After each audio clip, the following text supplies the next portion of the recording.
You're welcome back to Channel Sport this morning. We're talking about the World Cup qualifiers in Africa, and only Nigeria and Egypt have qualified so far from Africa. And by the end of this weekend, we will know the other remaining, the other representatives for the continent. And we're looking at the likes of Tunisia to get it done. We're looking at the likes of perhaps, Morocco, or one of Morocco or Cote d'Ivoire.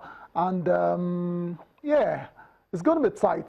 It's going to be really, really tight. But for us here, we're just relaxed, and we'll get to that game later on when Ben hopefully joins us to preview our final preview of the match between Nigeria and Algeria. But let's talk about our group again as Cote d'Ivoire and Morocco. We're trying just to see the approach. I mean, you go into a game and you need a draw. Do you go and all out to try and get a draw? I mean, how do you even go out to get a draw in a match? I don't know if that's going to. I'm trying to see if how that's going to work. The Moroccans are ahead with the points, but it's just because the moment the Ivorians win, I mean, that's all. They need a draw. 1 point is all they need. A point is just all they need. So forget about Gabon and Mali.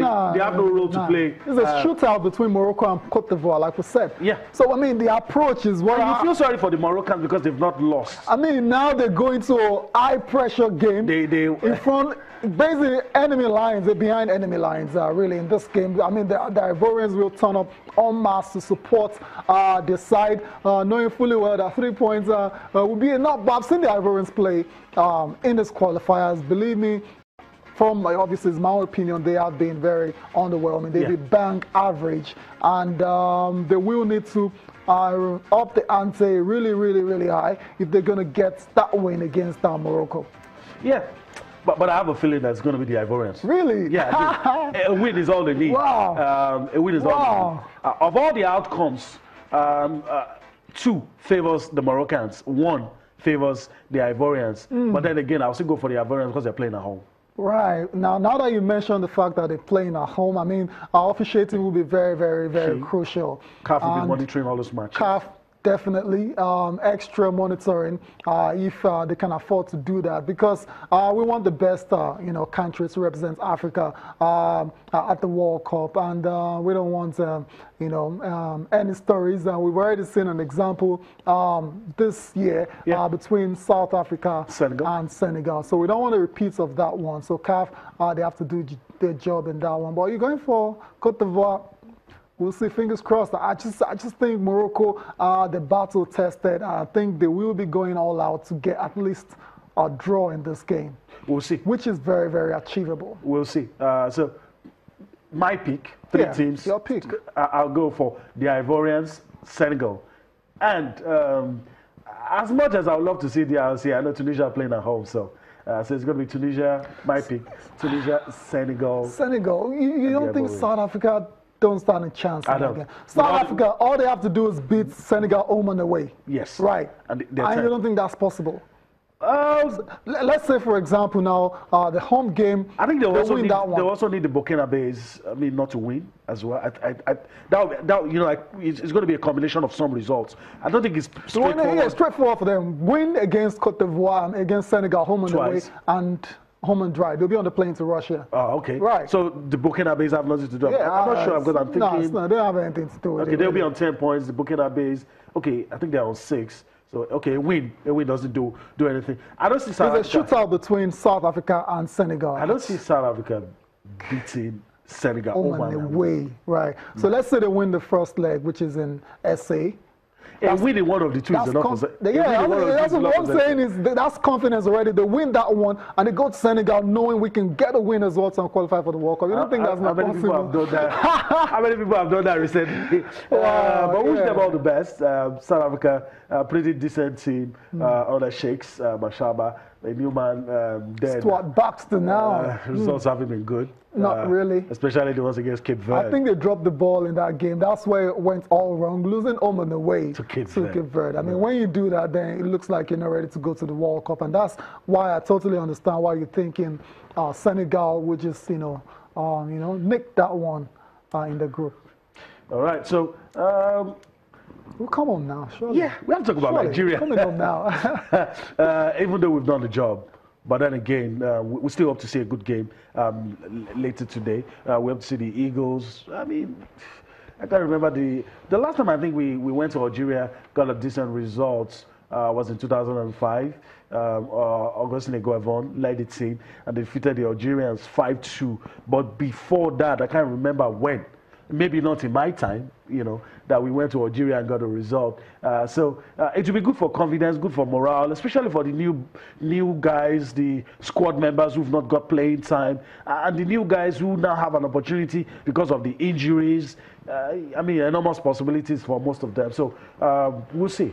But I still expect that we have the players to get us over the line. Yeah, over the line. I'm not too sure about that. I mean, Nigeria's over the line already. They've qualified for the World Cup. In the game, I mean, yeah, in the game. I know where you're coming from. In the game itself, I mean, it could go either ways. I think the Algerians will be a lot more motivated, even though they've been very shambolic throughout the qualifiers. But this game, they want to win. They want to win for the coach as well, too. Rabah Maja was an absolute legend for the country. So the Algerians might just have the edge in this one. I won't be surprised if they go on to win this game.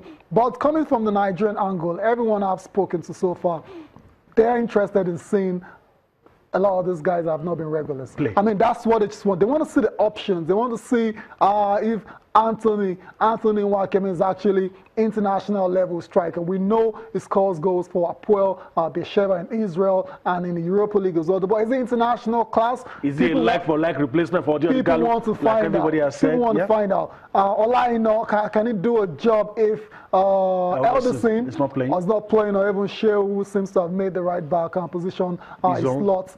Can he do a job? People want to see. That's what this match is all about for a lot of Nigerians. And from everything Coach Rohr has said as well too, it appears he's going to make those changes, and we're going to get the chance to actually see a lot of these French players in action.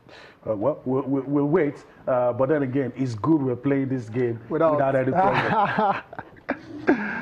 Okay, yeah. Okay, so I guess we're still waiting for Ben, right? Hopefully he can beat the traffic and make it, because it'll be very interesting to get his take on this match. He's been in this situation before as former Super Eagles media officer, has worked with the team closely, back in the day. So he can give us, his own experience of going into a match like this where there's absolutely nothing riding on it in terms of results. But you still have to play it. You still have to play. I'm just trying to see, what's in mind of the players. Are they super relaxed to the point where the complacent, or are they really champing at the beats? Do they really want to go in there and just give their 100%? Only Ben can, tell us what that situation feels like. Hopefully, he makes it to the studio. I feel for those who think that their place is guaranteed, I think they'll be more relaxed. For the ones who feel this is my shop window, I have to play well. For the Wakemes, Oyekurus, even Omeru, players like that, would want to give their online, would want to give their best so that they can be on a plane to Russia. And a lot of people are saying 15 players are already on that plane, so maybe you have just seven or eight seats left. Yeah, and so a lot of those guys will want to be part of the guys that get to be on that plane. Right. So that's it for Nigeria. Our preview for Nigeria versus Algeria. That match will go down later today. Apart from Africa, the other matches going on across the world. That's the playoffs. To try and qualify for the World Cup. European sides are in action. We saw some very interesting games yesterday. We saw Northern Ireland take on Switzerland. That was a very controversial one, Yemi. Penalty. And you see that penalty over and over again. You can't help but feel really sorry for Northern Ireland. I mean, that's not a foul. It reminds you of 2009. That's not a foul. You remember 2009 when Thierry Henry, the ball had gone out. But then it was Republic of Ireland. Handled the ball, brought it back. The referee let it go. Even Henry said, I told the ref it was handball, And this one too, painful for those guys to even have gotten here, Northern Ireland, to even have gotten here, it's a big plus for those guys. It is, and, I know, but I mean, they don't want to go out. Obviously, there's still a second leg to play, so it's not over until it's over for Northern Ireland. 1-0, but imagine when they go to Zurich, it's going to be really tough But 1-0 is not the most damaging scoreline. Yeah. It can be it's like tin heights. You can go there and beat them too. Yeah. It's possible. Yeah. And you qualify. Right. 1-0 sometimes is like walking on thin ice. Yes, I agree. Break anywhere. And the Croatians, I mean, you would expect 4-1 victory what a rush. over the Greeks. Did the job. All the big players came to the party yesterday. Kramaric, Modric, Ivan Perisic, all on target for Croatia. And you think that's one leg in Russia already. Sure. I mean, if they throw away I'm even surprised they didn't qualify outright. Yeah, I'm surprised. It was a bit of a surprise. Because they have a lot of quality in that team. Let's look at the teams that will be playing today. The one everybody wants to see, Sweden, taking on. Wow. How did the Italians do it? And they didn't qualify outright. The Italians will take on the Swedes. Will take on Italy. And of course, this one as well, I would love to see this game. Denmark are taking on the Republic of Ireland. Denmark have a couple of players, you know, and maybe Eriksen, the most notable of them. Have a couple of players doing well. They've got a young star that plays for Chelsea, as Andres Christensen, who is highly rated. So, you know, it's being tipped to be one of the, you know, next great defenders. Yeah. And, yeah. Ireland and Denmark. Perhaps you want to tilt towards Denmark in yes. bits. But for Ireland, they've got the old wily coach in Martin O'Neill. They've got the experience of Roy Keane as well, to his assistant. I don't know how much of an impact he's had on this team. Yeah, but you have to consider those factors. But talk about the Sweden-Italy game. That's the one that a lot of traditionalists, World Cup traditionalists, they want to see the Azuris. Surely. For crying out loud, the World Cup. So Sweden might not be getting a lot of support from neutrals. From neutrals. Yeah. The Italians are they're a tournament team. Yeah. Forget about what they do at the qualifiers. Forget about how they start in the tournament. Imagine when they played the USA in '94, a loss and a draw. Last game, they defeated who they played against, came to Nigeria, second round. A lot of people thought we were going to beat them. Baggio was having a foot injury, yet he scored 2 goals against Nigeria. Yeah. So I don't want to bet against, say whatever you like, say they are hold, say they're not playing fantastic but football. The Italians, they know how to get the job done. That's what really matters. So that's it for the European playoffs for the Russia 2018. The first leg of the playoffs. Yeah, 2018 FIFA World Cup in Russia.